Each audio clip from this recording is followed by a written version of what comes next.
Ok, buenos días, ¿cómo estamos esta mañana?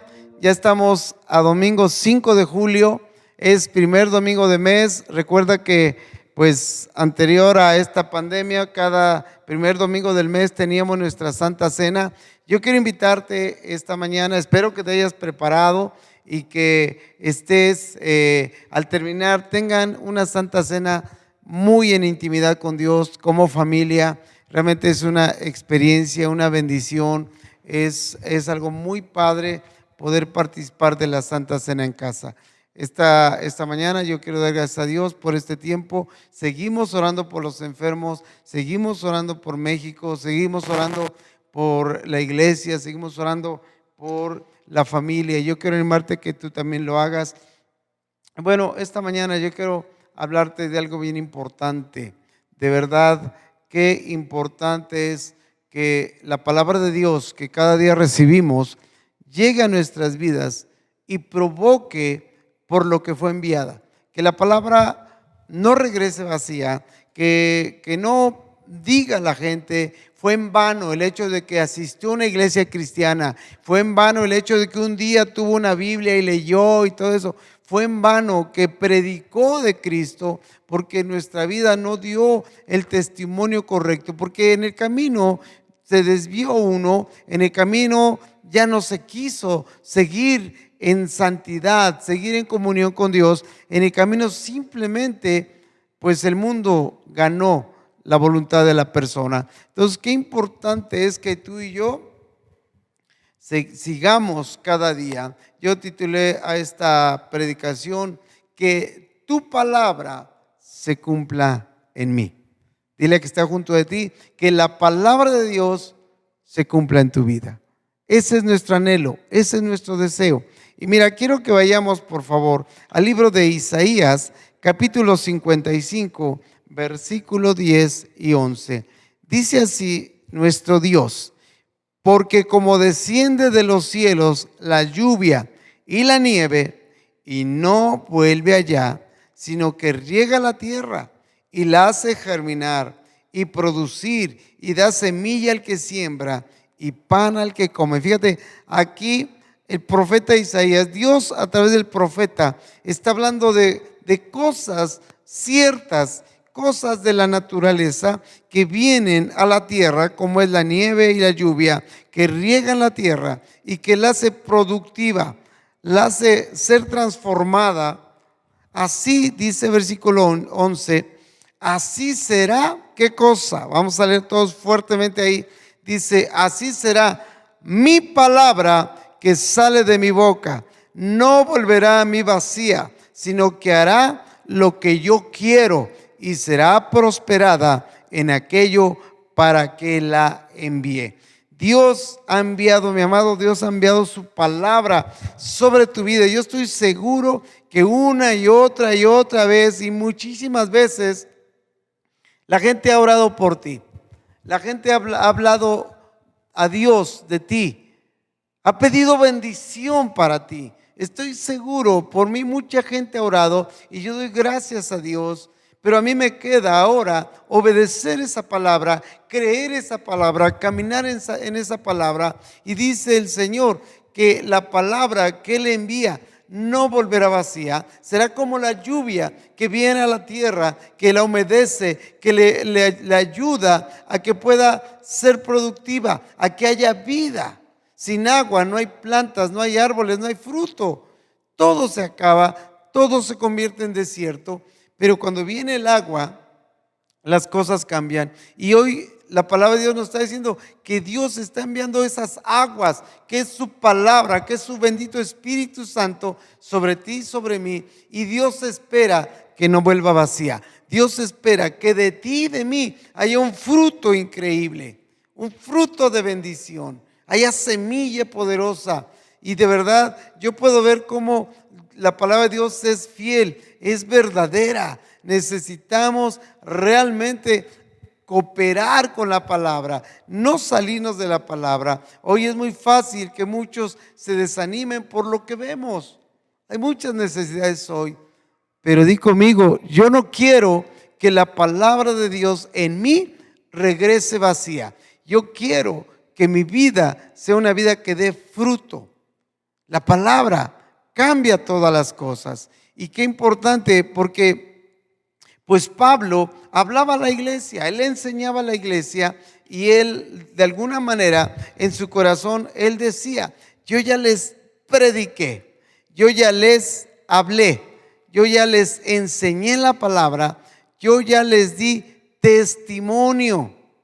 Y yo creo que Pablo estaba de verdad pues animado, estaba entregado a la obra de Dios, y él decía: de mi parte todo lo he dado, de mi parte todo lo he enseñado, de mi parte no ha habido nada que yo no haya dado para bendición de la iglesia. Yo les he guiado, yo les he corregido, yo les he enseñado. Pablo decía aún: yo he estado con ustedes en las buenas y en las malas. ¿Por qué? Porque a Pablo le interesaban las almas de la gente. Pablo era una persona que ciertamente fue, como leíamos en Isaías, como esas aguas que vinieron a la tierra y que cambió su vida de una vida seca por la religiosidad, aunque tenía mucho conocimiento, mucha sabiduría, pero no tenía la gracia de esas aguas de vida que tú y yo como cristianos hemos recibido. Y fíjate lo que Pablo decía. Él, a pesar de todo lo que había invertido en la iglesia, él decía: tengo una preocupación, tengo un temor. Y mira, en el libro de Gálatas vemos uno de los temores más grandes de Pablo. En Gálatas capítulo 4, versículo 19. Pablo tenía un temor, decía: ustedes tienen la palabra, ustedes tienen el testimonio, ustedes tienen el espíritu, ustedes tienen todo lo que yo tengo, porque Pablo se entregó verdaderamente por la iglesia. Pero sin embargo, él decía en el verso 19: hijitos míos, por quienes vuelvo a sufrir dolores de parto hasta que Cristo sea formado en vosotros.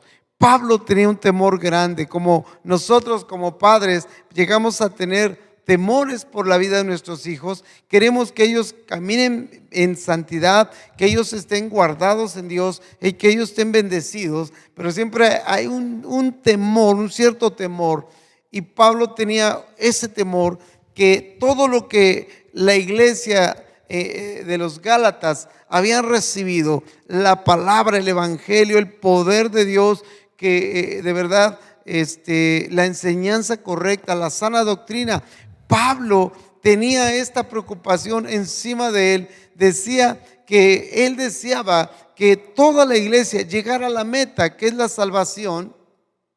Pero mientras esto pasaba, en el corazón de Pablo ardía completamente un temor, una angustia, muy en lo secreto, muy en lo escondido, porque Pablo así lo declara, que él ahora estaba volviendo a sufrir dolores de parto. Mira, para Pablo, cada persona que le había predicado el evangelio, cada persona que se había añadido a la iglesia, cada persona que él había estado en oración, en ayuno, en ayuda de las personas, era como un hijo, y cada uno de ellos le había costado sufrimientos, y Pablo lo asemeja al sufrimiento de parto y decía: esto es lo que cuesta tener un hijo espiritual. Pero después de tener al hijo espiritual, Pablo decía: ahora yo sé que son mis hijos, yo sé que ya conocen lo correcto, pero ahora tengo un problema muy grande. Tengo preocupación de que todo lo que han recibido se pierda por una sola razón: porque no se ha formado en ellos el carácter de Cristo. Y así como Pablo tenía esa preocupación, yo creo que todos lo tenemos por nuestros hijos en lo físico y también en lo espiritual. Y déjame decirte que la intención de Pablo era: yo quiero que toda la iglesia llegue a la meta, llegue a la salvación, que un día estemos delante de la presencia de Dios en el gozo eterno. Yo no quiero que ninguno vaya al infierno. Y yo puedo ver cómo Pablo tenía un anhelo pastoral, así como yo creo que todos los pastores lo tenemos, que la iglesia, que toda la iglesia sea a la forma de Cristo. Tenemos ese anhelo. Mi anhelo, amado, es que la forma de Cristo esté en ti. La forma de Cristo esté en tu esposa, en tus hijos. La forma de Cristo esté en toda tu familia, así como en la mía. Y Pablo tenía este temor, esta duda, y él decía: yo vuelvo a sufrir y vuelvo a sufrir. Yo quiero que maduren, yo quiero que crezcan, yo quiero que se fortalezcan, yo quiero que sean personas que lleven a Cristo en su vida, que den un testimonio claro. Y te digo, era un anhelo pastoral de padre en Pablo, de que Cristo estuviera bien visible, estuviera bien marcado en la vida de todas las personas, todos los creyentes de Galacia. Y decía: no solamente que escuchen que tal o cual es cristiano, no solamente que escuchen porque ellos mismos hablan de que ahora son buenos, de que ahora han cambiado, de que conocen a Dios. O sea, yo no quiero que solamente lo escuchen. Claro que es importante predicarlo y tenemos que hacerlo, pero decía Pablo, que Cristo sea formado en ellos, que Cristo sea formado en ti, que Cristo sea formado en mí, que Cristo sea formado en la iglesia. Si nosotros no tenemos la forma de Cristo, estamos jugando a la iglesita, estamos jugando al cristianito. Pero de verdad Pablo tenía esa carga por la iglesia, y como padres yo creo que tú y yo tenemos esa carga, y si no la tienes, yo quiero que se la pidas a Dios, que Dios nos dé esa carga, de que le pidamos, que oremos, que enseñemos, que de verdad suframos dolores de parto, porque la vida de nuestros hijos esté a la forma de Cristo. De verdad yo te animo, de verdad yo te animo. Lo que Pablo decía era: sufro dolores, tuve dolores, así como la madre, ¿verdad? Cuando un hijo nace, tiene dolores de parto, y son dolores increíbles. Dicen las mujeres que el hombre no los aguantaría. Pues yo creo que no, pero gracias a Dios pues no pasamos esas cosas, ¿verdad? Pero pues ellas sufren dolores cuando nace, pero después cuando va desarrollándose el hijo, y el hijo puede traer tristeza al padre, a la madre, cuando no tienen la forma correcta. Y Pablo sentía esto por la iglesia, aún por ti, por mí. Decía: sufro nuevamente porque Cristo se ha formado en nosotros. Y de verdad qué importante es. Y yo quiero decirte cómo nos anima la palabra a buscar conocer a Dios, saber quién es Dios, saber reconocer a Cristo. De verdad, si yo te preguntara cómo es Jesús, yo creo que muchos de nosotros antes teníamos este concepto de que Jesús era un hombre alto, con abundante barba, con una túnica blanca y con guaraches. Y ese era nuestro concepto de Jesús. Pero déjame decirte que cuando Pablo habla de que él anhelaba, él sufría dolores de parto porque Cristo fuera formado en nosotros, yo creo que Pablo se refería al carácter, a las características de Cristo. Y esas son las que tú y yo tenemos que tener. No solamente pensar que Cristo tenía barba y túnica, o sea, olvídate de eso. Sino realmente lo que Pablo decía, que Cristo se ha formado en ti y en mí, era que vivamos, que tengamos ese carácter de Jesús. Y esta mañana yo quiero hablar de 5 caracteres, 5 características de Jesús que necesitamos tener para saber si realmente Cristo ya fue formado en nosotros. Yo no sé cuántos años tengas de cristiano, ni te voy a preguntar cuántos años tengas de cristiano, pero sí te quiero hablar sobre estas 5 características de Jesús. Y yo creo que toda la bendición, todas las características están en la palabra de Dios. Y mira, quiero que vayamos al Salmo capítulo 40, por favor. Salmo 40, versículo 8. Salmo 40, verso 8. Acuérdate que Jesús dijo: porque no he venido a hacer mi voluntad, sino la voluntad de mi Padre. Salmos 48 dice, el hacer que tu voluntad, Dios mío, me ha agradado y tu ley está en medio de mi corazón. Yo quiero que le preguntes al que está junto de ti, ¿te agradas de hacer la voluntad de Dios? Primer pregunta. ¿Sí? Jesús se agradaba, Él hizo las cosas con agrado. Él no hizo las cosas con enojo, con tristeza, con quejumbre. Él vino a hacer la obra de Dios con todo su corazón. Y como decía el salmista, yo puedo ver aquí una característica aún del salmista, aún de David en tiempos de comunión con Dios, que lo que él decía, el hacer tu voluntad, Dios mío, me ha agradado y tu ley está en medio de mi corazón. Cristo, di conmigo, vino a hacer la voluntad de Dios con todo su corazón, con todo su agrado. Segunda cosa, dice en Hebreos 1:9, vamos para allá, que Jesús ama aún la justicia y hace el bien. Hebreos capítulo 9, vamos a ver un poquito por aquí. Hebreos 9, por favor. Perdón, me equivoqué. Hebreos 1:9. Hebreos 1:9. Vamos a Hebreos capítulo 1, versículo 9. Fíjate cómo dice aquí la palabra de Dios. Hablando de Jesús, dice, has amado la justicia y aborrecido la maldad, por lo cual te ungió Dios, el Dios tuyo, con óleo de alegría, más que a tus compañeros. Una característica de Jesús muy importante es que Él ha amado la justicia. Nuestro Dios es Dios de justicia y Él aborrece la maldad. No aborrece al pecador, no aborrece al malvado, sino aborrece la maldad.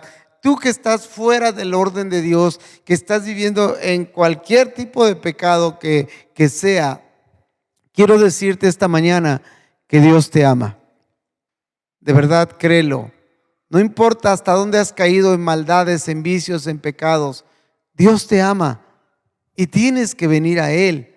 Pero Él detesta tu pecado. No puede ser que Dios acepte vivir con alguien que ama el pecado.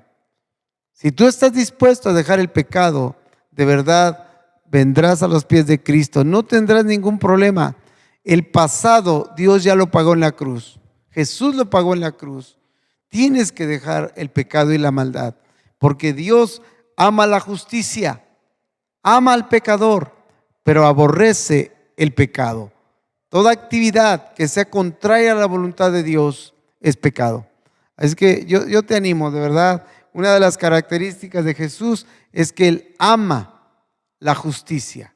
Él es la justicia, pero también Él detesta, rechaza todo lo que es maldad y todo lo que es pecado. Él aborrece la maldad porque Él es santo. Él es santo. Y todo aquel que se llama cristiano tiene que vivir en santidad. De otra manera te estás engañando. Dice también otra cosa bien importante con respecto a Jesús, que Él fue ungido por el Espíritu Santo y vino a hacer el bien a toda la gente. En el libro de Hechos, por favor, quiero que vayas para allá. Hechos capítulo 10, verso 38. Hechos 10, 38. Quiero que lleguemos, por favor, a Hechos 10, 38. ¿Sí? Vamos a ver desde el 37. Dice Hechos 10, 37. Vosotros sabéis lo que se divulgó por toda Judea, comenzando desde Galilea, después del bautismo que predicó Juan. ¿Cómo, dice verso 38, cómo Dios ungió con el Espíritu Santo y con poder a Jesús de Nazaret, y cómo éste anduvo haciendo bienes y sanando a todos los oprimidos por el diablo, porque Dios estaba con él? Fíjate qué importante esto. Dice aquí, una de las características de Jesús es de que él fue ungido por el Espíritu Santo, fue lleno del Espíritu Santo, rebosaba tanto dentro de él como fuera de él. Él rebosaba del Espíritu Santo de tal manera que con esa unción, él vino y entonces dice que sanaba a todos los enfermos y liberaba a todos los oprimidos del diablo. ¿Sí? No había pecado que se resistiera delante de Dios, no había demonio que se le pudiera poner al frente. Todo ese mal, que la maldad, que los demonios y que estaban haciendo contra las personas, con Cristo caían. Delante de Cristo no hay autoridad, no hay poder. Jesús estuvo haciendo esto. La unción de Dios es para hacer el bien, no es para que nos crezcamos, nos creamos que somos algo superior. El tener la unción del Espíritu Santo es para el bien de otros. De verdad, yo quiero animarte. Esto es lo que estamos viendo, cómo era Jesús, ¿verdad? Que él fue ungido. ¿Sale? Vamos a otro punto, punto 5. Perdón, punto 4. Algo bien importante es que Jesús tenía celo por la casa de Dios. Hoy mucha gente pues va a una iglesia, pero pues no le importa si se cae el techo, si faltan cosas, si la gente que está ahí blasfema, si la gente está en otras cosas, si los que asisten de verdad a veces se camina aún en pecado como cristianos y pecados muy graves. Pero sabes una cosa, Jesús tuvo celo por la casa de Dios. Aquí en Juan, en el libro de Juan, capítulo 2, acuérdate cómo pues Jesús iba al templo a orar y de momento se encontró con que pues ya era un mercado, ya no era la iglesia, ya no era el templo, era un mercado donde la gente vendía, comercializaba palomas, borregos, reses, de todo tipo de animales. Ya era un comercio. Obviamente le entraron ahí los sacerdotes, ¿verdad? Que decían, no, no sirve, tienes que comprar algo mejor, o yo te lo vendo aún, ¿verdad? O sea, era un desastre el templo. Ya no era un lugar de adoración, ya no era un lugar de oración, de alabanza. Se había convertido en un mercado. Y entonces llega Jesús y se encuentra con todo este relajo, aún gente cambiando, así como las casas de cambio, ¿verdad? Tú vas y compras, por ejemplo, $1, te lo dan a un precio, pero si lo vendes, te lo pagan más barato. Y siempre hay una ganancia en eso. Entonces ya el motivo o por lo que era utilizado el templo, ya no era realmente el que estuvo en el corazón de Dios, ya no era realmente un lugar de intimidad con Dios. Y de verdad yo creo que por todo esto, ahora Dios nos dice que nosotros cerremos nuestra puerta y entrado a su presencia oremos, y que Él escuchará y contestará nuestras oraciones aún en público. Entonces, qué importante es lo que pasó. Y Jesús estaba molesto, de verdad son las pocas veces, yo he visto como 3 veces en la Biblia, donde Jesús se pone molesto, iracundo, ¿verdad? Irracionable. Imagínate que Jesús hiciera esto en estos tiempos, en todos esos lugares donde se comete pecado. Imagínate qué diría la gente. Qué insensible, intolerante, Jesús, eres un intolerante. Pero Jesús tiene celo por las cosas, por la casa de Dios. Dice aquí en el versículo 7, perdón, es 2:17. Dice aquí, versículo 16, bueno, 15. Dice, perdóneme, así soy. Dice, y haciendo un azote de cuerdas, echó fuera del templo a todos, a las ovejas, a los bueyes, y esparció las monedas de los cambistas y volcó las mesas. Y dijo a los que vendían palomas, quitad de aquí esto y no hagáis de la casa de mi padre casa de mercado. Verso 17, entonces se acordaron sus discípulos que estaba escrito, el celo de tu casa me consume. Se acordaron de esta escritura que se cumplió en Jesús. Vino un celo por la casa de Dios. Vino un celo por lo que es realmente de Dios. Imagínate cuánta necesidad hay que Jesús haga esto en el corazón de mucha gente. Mucha gente está como los cambistas, solamente pensando en dinero, y tiene sus mesas en el corazón con las monedas, con los montones de dinero, y no ponen el corazón en Dios. Y Cristo tendría que entrar con un látigo, ¡fum, fum, fum!, volcar las mesas y decir, no hagan de mi casa casa de ladrones, no hagan de mi casa mercado. De aquella gente que está comercializando, que su vida es el comercio solamente, y no le dan ese tiempo a Dios. No piensan en que tienen un espíritu, no piensan en que tienen necesidad de salvación. Y de verdad, qué importante es esto, ¿sí? Jesús tuvo celo por la casa de Dios. Punto 5, ¿sí? Primera de Pedro 2:22. Punto 5. Primera de Pedro, ya estás ahí, 2, versículo 22.